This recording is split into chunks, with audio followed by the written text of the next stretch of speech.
s'assoit dans le fauteuil, ne serait-ce que si on a un bon fauteuil, si on l'accueille de façon chaleureuse, conviviale, on lui propose une heure où il est détendu, de fait, ça ira mieux.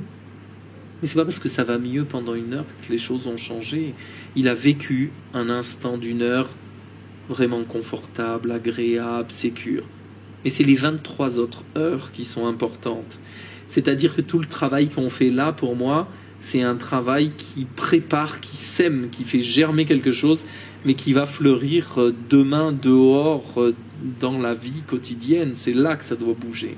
C'est pour ça que dans les interventions, on utilise le système, c'est-à-dire que je vais utiliser les parents, la famille, les grands-parents, le patron, les contextes extérieurs. Pour moi, la thérapie, elle ne se fait pas dans un bureau, dans un fauteuil. Elle se fait hors les murs, elle se fait dans les espaces où notre client vit. Donc, c'est-à-dire travailler avec lui chez lui, travailler avec lui au restaurant, travailler avec lui à la salle de sport, travailler dans tous les endroits où aussi il a ces instants où il vit ces expériences. Je voulais te demander, il y a un conseil que tu peux donner à un thérapeute pour se rendre compte de quand il est englouti dans le système et il devient partie du système lui-même? Je crois que la première chose, Georgia, c'est qu'il soit conscient de qui il est, quel unique bonhomme il est au monde. Ça veut dire qu'il observe ces zones d'ombre, ces zones de vacillement, ces zones de trouble, c'est-à-dire ces espaces où, tu vois, il vibre, il résonne, parce que c'est là que se trouve pour moi son diamant, sa singularité. Ça, c'est un point central.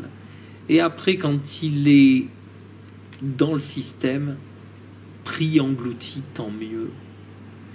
Je dis souvent aux stagiaires, c'est fondamental d'être pris pour ensuite avoir appris quelque chose. Parce que si on n'est pas pris dans le système, si on n'est pas englouti, on ne ressent pas du plus profond de soi. On comprend, on a analysé, on sait, on n'a rien compris. La compréhension, elle se fait par rapport à ce qui nous trouble, nous tiraille, nous provoque ce vacillement en nous. Donc il faut qu'il soit englouti par la situation dans un premier temps et qu'il accepte de se laisser engloutir, submerger, de perdre pied, de ne plus savoir où il en est. Parce qu'au moment où il ne sait plus où il en est, alors il est vraiment connecté à son client, il est vraiment connecté à ce trouble qui submerge son client. Et après ce moment-là, c'est prendre le temps encore de ne pas intervenir, attendre, tolérer en soi, garder ce tremblement de terre, garder ce tsunami intérieur et tenir en respirant, soufflant, en étant doux et paisible avec cette turbulence-là, parce que pendant tout ce temps-là, notre client nous observe rester vivant, tenir, ne pas nous effondrer. Et quand il fait ce constat-là, il se dit, s'il ne meurt pas, lui, c'est que c'était pas si nocif, c'est que c'était pas si grave, c'est que c'était pas si terrible. Et souvent, pour en être certain, il en rajoute encore, il nous provoque encore plus de troubles. Et alors on accueille, on tolère, on accepte, on garde dedans, on lui dit rien. Puis vient après le temps où on va commencer à digérer, à faire des liens, à adoucir, à polir, à relier, à respirer cette expérience et elle est en train de se transformer, de s'adoucir, de s'assouplir.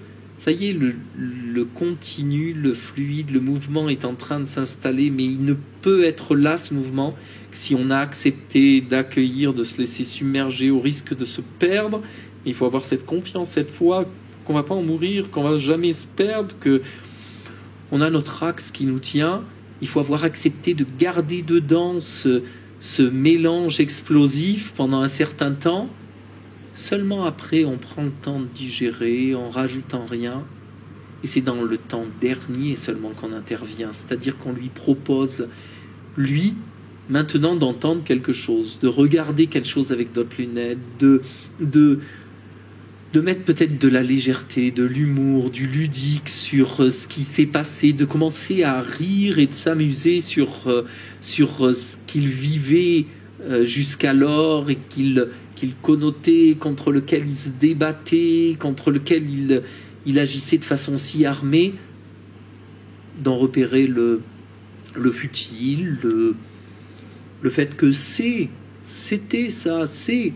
Et à partir du moment où il a ce regard, alors les choses se diluent.